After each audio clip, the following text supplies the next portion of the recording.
Cool.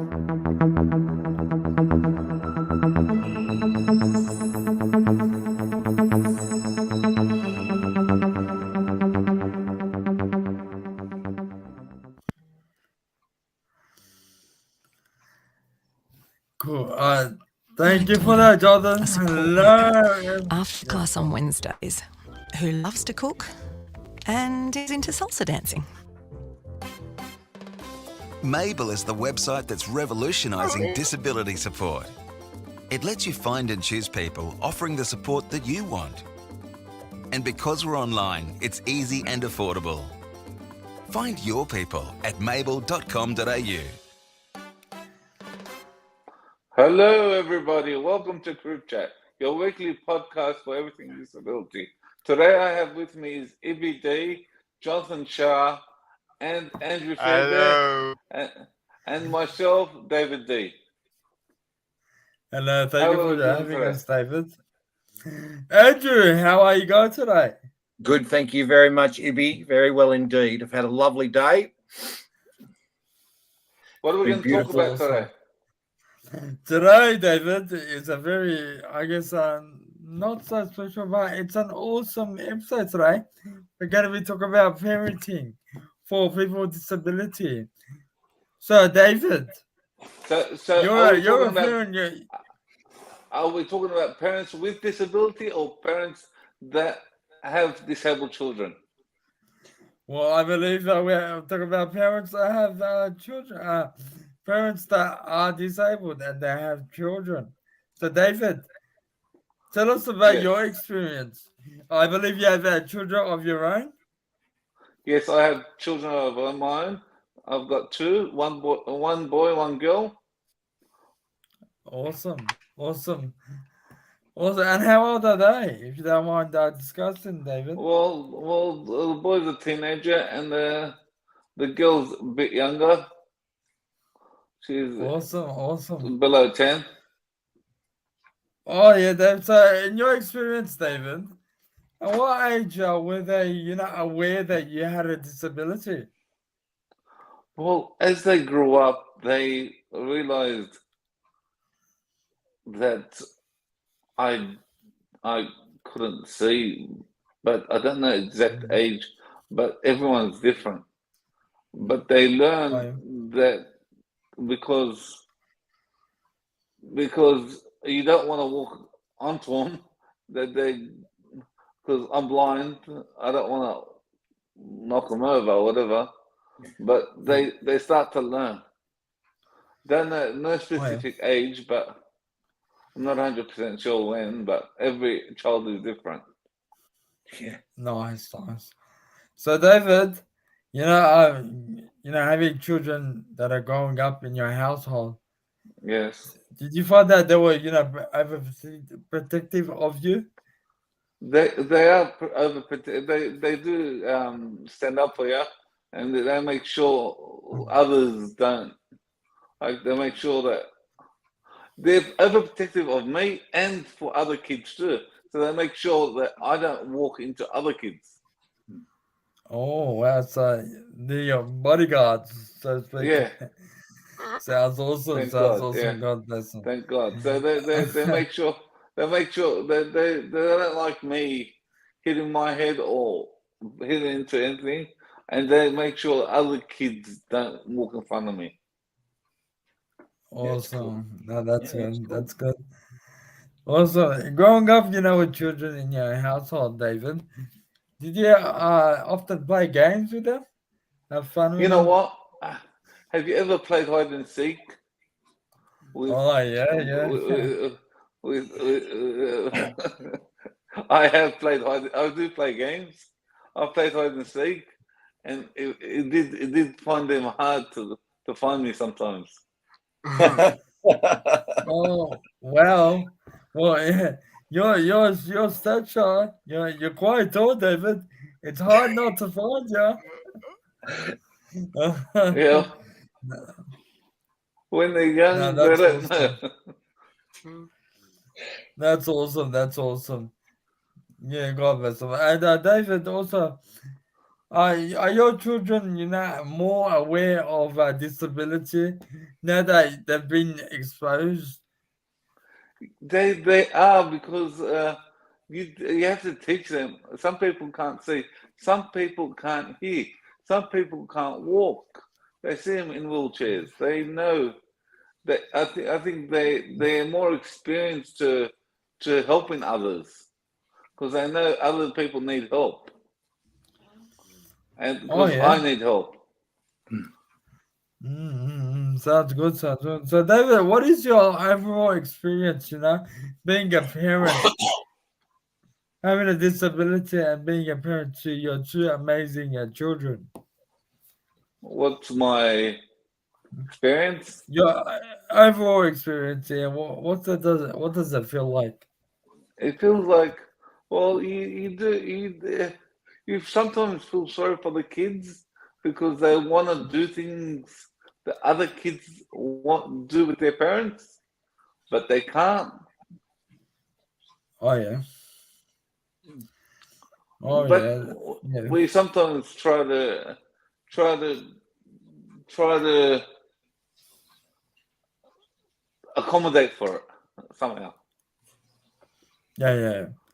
I guess it's yeah. You try to I guess fit the norm. Yeah, we accommodate Yeah. somehow. Yeah. Yeah. Yeah. Nah. Nah. All good. All good. Thank you very much for sharing, David. You're welcome. Did you have anything you wanted to add, Jonathan? I was asking Andrew if he could share some of his experience. Yes, just to make mention, hello, Andrew. Thank you for joining us once again. No worries. And Thank thank you, you for guys. being on the show. So, Andrew, what's it like having, children of your own? Can I just say something first, David? Thank you so much for sharing that. That's it's really interesting to hear another parent's perspective of disability, and especially your own disability and how it's impacted on your family. I know it's a very difficult thing to do, to share that information, and especially in a space like this. So thank you for showing your vulnerability. I really appreciate it. Gents, I don't know if You're I hope welcome. you don't. I hope you don't mind, but I'd like to pay my respects to the. I'm on Wajak Noongar country in Perth, in Western Australia. I live in a suburb called Girraween, and it's 12 kilometres north of the city. And I'd like to pay my respects to the elders, past, present, and future, and also to the people, to our Indigenous brothers and sisters with disabilities. And I'm hoping that they are living full and complete lives. So, Ibby, you asked me a question. Yeah, my experience, Jonathan, with as a parent of a child with disabilities. I have two children. My children are now 32 years old. They are a set of twins. I have a boy and a girl. Wow. So we hit the jackpot straight up. My son was he came when he was born. He came out blue, and so we believe that he had a lack of oxygen, and that then led to a diagnosis of global developmental delay when he was about 3.5 years old. And from that period and that time to where we are now, life is not the same. It's not the same as having a child without a disability, and then having one of each has been, it's that always that constant struggle from side to side. Our son, Ibby, you asked about games that we used to play. Our son had very poor fine and gross motor skills. So there was a lot of ball games. There was a lot of catch, release. There was a lot of things. He would go and we would set up like little obstacle courses for him to crawl through and then walk through when he started to walk. and start to recognize patterns and colors and numbers and things like that, which was we spent a lot of time at the State Child Development Centre. So guys, we're going back longer than you guys have been alive. So, quite a long time. Look, there's no judgment. No, not at all, mate. Not at all, Jonathan. No judgment at all. No, I'm with you there, brother. So I think the way that early intervention and stuff is done now is a lot different to what it was done when my son was in that space of early intervention. One of the best things that we did for him, and especially with his fine motor skills, for his 5th birthday, he was someone bought him a kitchen knife. So like a chef's knife. And we spent then, we started working with him cutting up vegetables. So he would prepare carrots and potatoes and pumpkin and onions from 5 years old. But the whole thing was play, but with learning how to use a knife and how to use that knife skill. And so he didn't chop his hands off and chop his fingers off and become an amputee, which is very cool, right? That actually led to him. That actually led to him becoming working in the hospitality industry, where he works now. So we built from a therapy, from a gameplay, we actually helped him develop a pathway into employment. And now, as of 12, 18 months ago, he's 32 years old. He has his own business. He's fully self-employed. Oh, wow. Amazing. So you never know right from that play stage what's actually going to happen down the track. You got to remember, Andrew, it's the foundations that are most important.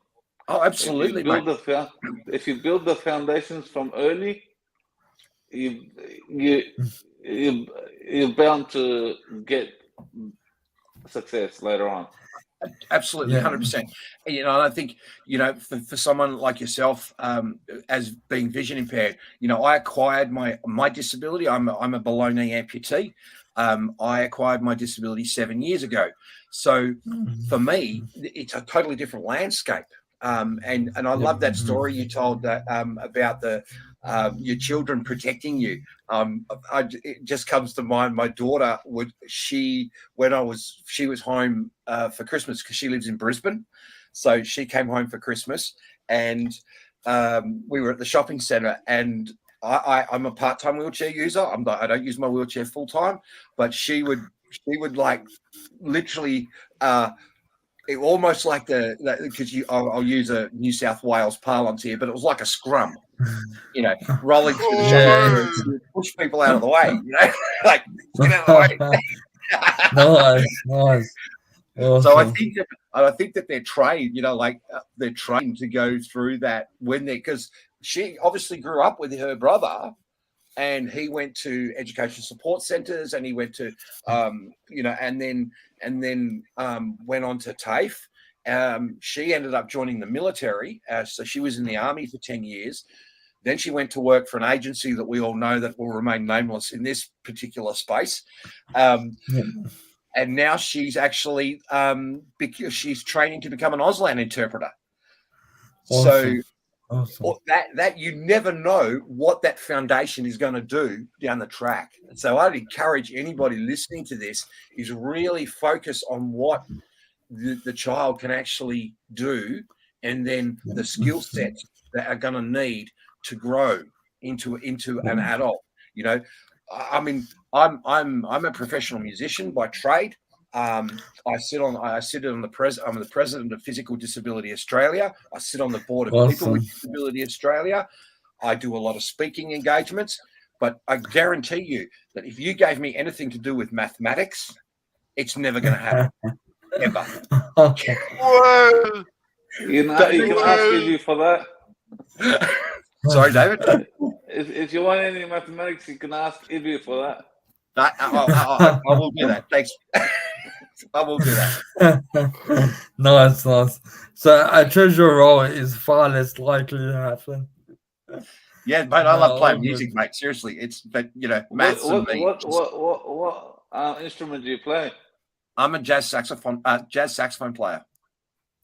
Oh, nice. If you're interested in following me, my Instagram handle is the one-legged sax player. Nice, Okay. nice. Yeah. And I can say from personal If we, experience that listening to you play has gotten me through some rough times.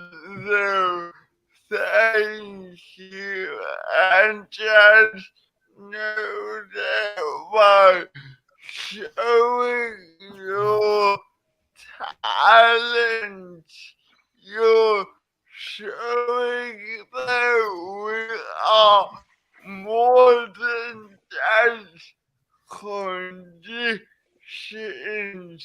We are human beings.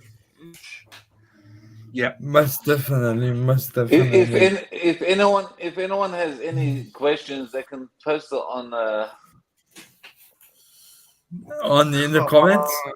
in the comment. Yeah, no, thank you for that, David. But thank you very much, Andrew. It's very insightful, gaining that, I guess, the life of having to, live with that disability and raising your wonderful children who have grown up to be successful young adults. Yeah. It's always good, to teach them young. Yeah. And I tend to do that with my cousins as well. And hopefully, when I get children in the future, they'll be exposed to people with disability, and they'll start accepting and I think engaging. Yeah, no, I agree. I with agree with people you. with Ibby. I disability. think from a young age, if children are exposed to it, and it's normal for them, it becomes normal. We shouldn't be seen as different to other people. Yes. And if your children are exposed to it and an understanding of it, like when my daughter talks about me, she always says that my dad is my dad, but he's also an amputee, and he's also an advocate, and he's also an activist. And it's a part of me. It isn't, it is not all about that, but it is a part of my life, and I can't get it back. It's not going to grow back. You know what I mean? So it is what it Exactly. is. And you That's do right. have to accept it. And I think children, I love talking to kids about, robot leg, how did it happen, all that sort of stuff. I don't have a problem talking about that, because I think you're 100% right, Ibby, that if they don't learn it from a young age, then it's something that's going to become scary to them. Exactly. Exactly. The one thing I hate is when I'm walking and a kid asks, "Mom, why is he holding a stick?" Yep. And the Yep, parent yep. just tells them, "Quiet, shut up." Yep. I'll stop. I'll go, "Don't tell him quiet. Yep. Explain it to him at least." Yep. No, Yeah. 100% agree with you. Then they understand. Yep. You shouldn't require that. Disability is not something that we're actually embarrassed about. It's a way of life. Yep, If yep. you teach It the is our kids, life. yeah. Yeah. If you teach the kids, that's why I think they should introduce disability as a subject at school. I agree. 100%. And I agree as well. Totally. We wouldn't be here on tonight if it wasn't for an experience I had when I was 12 at my local shop.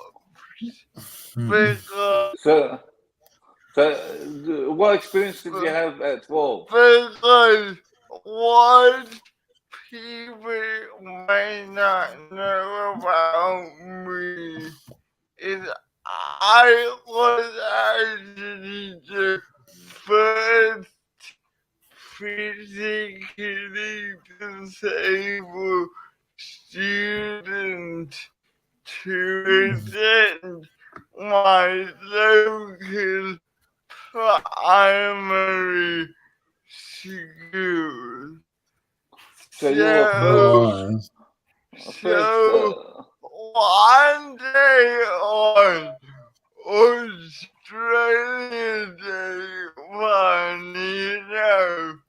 in 2000, I was at my local shop and two younger children saw the way I walk. You me walk out is the abnormal gait. But the reaction of the kids was sort of mocking, but it wasn't mocking because they intended to be mean. It was because they were not Aware. exposed. Yeah, Yeah, they were not aware. exposed. They weren't exposed, and they weren't aware to your disability. Yeah, exactly, exactly. So you were 12, and you were on Australia Day, and they started making fun of you, or they asked you why do you walk like that? They made fun of me. They followed me around the shop and just imitated the way I walk. They And imitated the way you walk. and So the reason why I tell the story is for me that was the minute I knew I had to become a disability advocate. And you Because just yeah. Sorry, go ahead, brother. I was an ambassador at my primary school. I was Awesome. the only representation of someone with a visible disability. Yeah. That's awesome. That's awesome. Okay. Just you Thank keep you for doing what sharing you that. do best, Jonathan. You make your voice be heard. Show people that it's okay to be a part of your community, a part of your society. Yeah, fight for what. Yeah, you're right. You have the right to engage. Yeah, so you keep doing what you do best, Jonathan. We played yesterday's day of action. We are here. For me, when I hold up my entire plan, it is even more important than my passport because the passport may give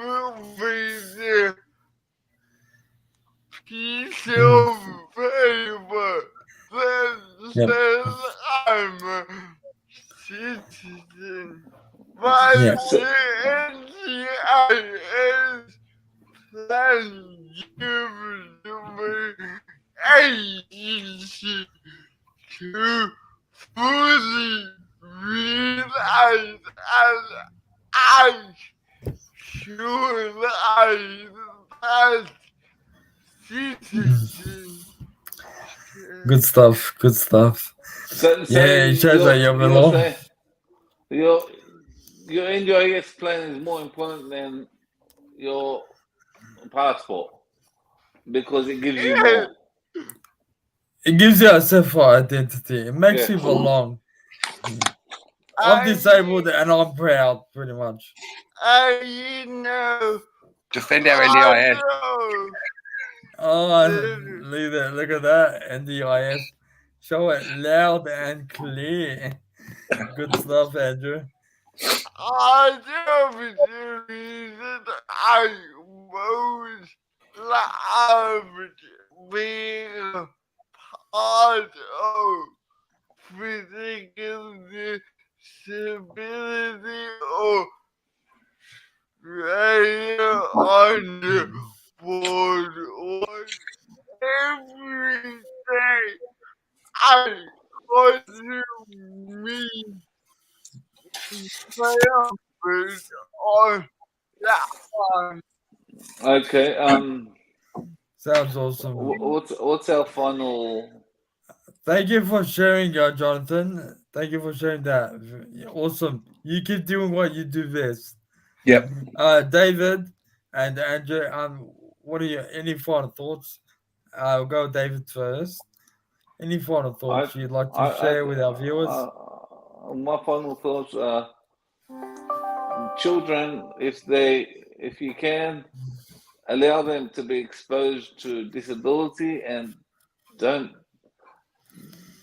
hide it. Yep. Because if you hide disability from them, then they're not going to understand other people and what they go through. Yep. All right, it might be sensitive, but then a bit of sensitivity doesn't hurt no one. Yeah, it's true. Awareness is important. Thank you very much for that, David. Yeah, very important. And Andrew, any final thoughts? If I've got I've got two final thoughts. I've actually got one for parents and one for children. The first one being for parents. We learned very early on that having two children, and especially as twins because they're the same age, that we spent an awful lot of time with our son doing the therapies and doing the stuff, and we didn't spend that time as much with our daughter. We learned very early on that fair is not necessarily equal. So what that means is that she would sometimes say, "This is not fair." No, she's right. It's 100%. That's right. But it's that time is not equal because we had to put more time into the therapies and things like that. And as a parent, you've got to actually own that. And you've got to understand that is the way that young person is going to grow. So you do have to put time into it. And the other one was someone when my son was in high school, and his high school principal sat me and his mother down and said to them, "Don't think that you can limit his imagination and what he may be able to do." Yep. So I'll leave that with you guys. So you can't tell a child he can't do that, but because you don't know. Because you don't know. A lot of people tell me you can't do this. Yep. I purposely do it just to show them that I can do it. Absolutely, and that's action speaking louder than words, But as a parent, you've got that thing of being able to change the bias and the perception by not saying no, you can't do that because you're disabled, or no, you can't do that because you're a boy, or no, you can't do that because you're a girl. How about we flip that around and go, you can do that because you are a human being. Fair enough. Yeah, very. Don't be afraid to try because you're gonna fail, and you think like not knowing that you can't do it. We gotta try. If we fail, we fail. Absolutely. But at least we It's not going to kill you. tried. No, trying's not going to kill Yeah. anybody. You know. As long as you try and it's not life threatening. Yep. No, 100% agree with you, David. Yeah, no, that's good. Yeah, look, I would like to thank David and Andrew for joining us on today's podcast. Sharing their experiences. You're welcome back on any time. Thank you, Jonathan. Thank you, Ibby, and thank you, David, for having me. I really appreciate it. And I will definitely come back and we can tackle some other topics. And I'm more than happy to have a chat with you guys for sure. Thank you. Awesome. Thank you very much to our viewers as well. You've been watching CripChat, your weekly podcast on everything disability. Join us next week as we talk about all things disability. But for now, enjoy your weekend, guys. Thank you very much. Thank you. Oh my Bye. God, a support worker after class on Wednesdays who loves to cook and is into salsa dancing. Mabel is the website that's revolutionising disability support. It lets you find and choose people offering the support that you want. And because we're online, it's easy and affordable. Find your people at mabel.com.au.